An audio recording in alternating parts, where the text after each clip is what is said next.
Yes, I had fun in UI, but this is just one more alumni that I was really keen on. But the passion, the interest, the hard work can only just make even the most difficult minds to melt. So and that's being part of the group. So they have two groups. They have the serious one and the unserious one. Yeah. So I am more on the unserious one. I never read one of the serious one, so I really don't know what is going on with what is happening here. But my stay in Independence Hall was quite was an experience. I enjoyed myself. I suffered there. I got beaten up. All sorts of terrible things happened. I can't begin to say here because our wives are here and our masters are here. But at the end of the day, it was just a whole beautiful experience, From the, when we came in, when we came in 19, which year was that? 87, I mean? Yeah? So, my father wanted me to read medicine. So he kept on, when we fill the jam form, you point medicine. I said, now you go do the jam, we do this one. Medicine. And then I pointed podcast science, and I got into UI with 242. I remember my jam scored very well. So the first day I came to UI, they put me in Independence Hall. And we got to Independence Hall. They put us in the wooden something, the wooden block. And there were two wooden blocks, one here and one there, yeah. And I was in room 4. Yes, and then they say it's only first year students and final year students that get a room. So I was in room 4. And then I now realized that for me to get a room all of those 4 years, I was either a footballer or a student union executive or a bully.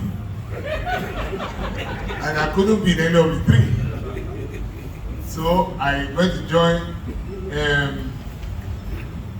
is it literal debate in this school that time? Yeah. So I also used to be the general quiz. Yeah, so I went to join that one. So we used to contest, we used to compete against other halls. And we used to defeat all the halls, thanks to me. But you used to remember some funny things. Yeah, so that gave me a room in all of my 4 years in the UI. What's the tallest building in the world? Yeah, what? With that twin tower. Maybe you should come and take my phone. Yeah, so I met some very brilliant people in Independence Hall. Like, okay, my Oga was, yes, when I went to banking, I senior in banking and all that. So I don't talk too much, so I don't bore you guys. But let's go through is that coming to UI in 1987, they will say, oh, go to Melambi, go to Tedder Hall. You want to get the finest girls, go to all of those places you get. But I never regretted coming to Independence Hall because I got the finest girlfriends. Yeah, and they were cheaper because I did. Yeah, when I mean cheaper, I didn't have another bus to Queen's Hall. So I just walked back. And then it was easier in my second year when I'll stand in block B and and then those girls are walking past and I don't be picking and say I like this one, you come. So yeah, it was cheaper, And somebody could you snatch my girlfriend. It was a very terrible experience. It was a very, very terrible experience, But thank God. I want to thank the ESCO once again. Thank all of my friends that we met in Independence Hall.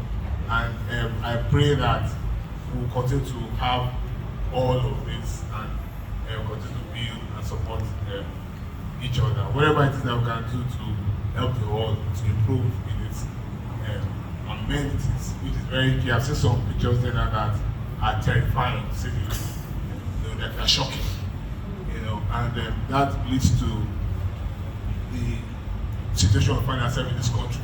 So let me say something very serious here. There are some things that we did when we were in school, on hindsight, that I think we should go and meet people like Prof and apologize to. Because the school has finite resources to run the school. The school has to run the school efficiently. And to run the school, they will have to get resources. And when those resources are dwindling from their traditional sources, they will have to go elsewhere, maybe to the student population to get resources. So these things are happening here. Again, school fees being increased by whatever percentage and all of that. Students are running while they don't get money to pay. So it's a very how do I put it now? A very serious situation. You get it's a lose-lose on all sides, because the authorities don't get resources to run the schools don't get run well. And schools don't get run well, they begin to produce idiots, with all respect, as graduates, and then society gets to suffer. So we need to get a middle ground. And what is the middle ground, if you ask me, from my experience as an investment banker, is to, I don't know if people will beat me up before I leave here, but I've said it in so many fora, is to sell the schools. I don't know, it's just to sell the schools. Government has no business in running tertiary education. They can't afford it, they don't know how to run it, just leave it.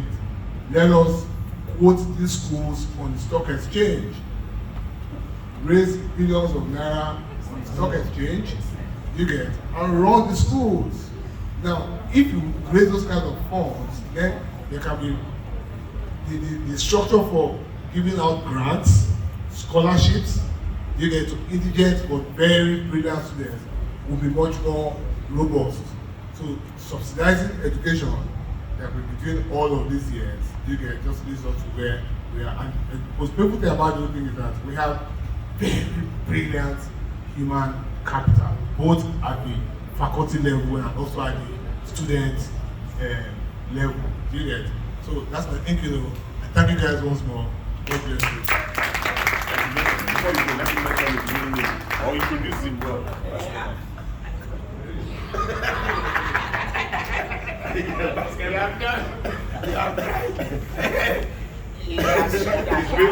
His real name. He has shared all that. Okay, so my real name is Joseph Edgar. What is it? I'm a theater producer.